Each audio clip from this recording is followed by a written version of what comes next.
Hi there, welcome to Game Foundry.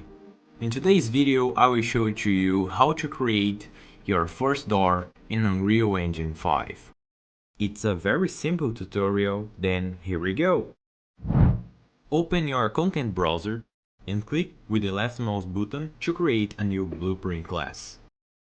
Let's rename it to Door BP and open our blueprint. Now we will create the static meshes that will represent our door, the door and the frame. To finish this part, let's create our trigger, one of the most important things to our door work.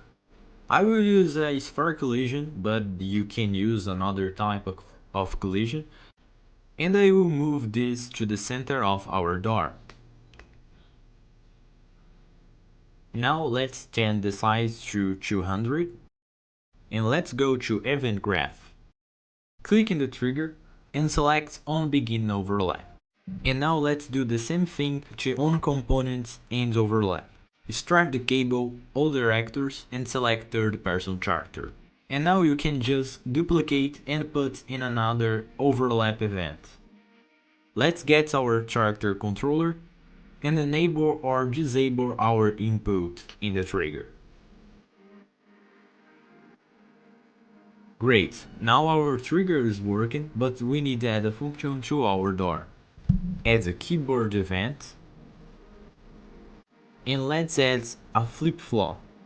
Now let's create a timeline and let's change the name to door name.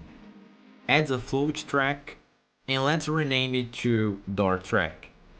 Change the length to 1. And here you just need to create a keyframe in the start with the value 0 and the last keyframe you add the value 1.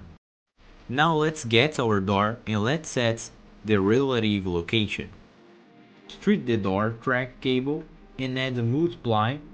Promote to a variable to control the door rotation. Now connect the multiply cable and flip-flop in reverse. Change the value of our variable 0 rotation and the blueprint is done. And that's it guys, thank you for watching.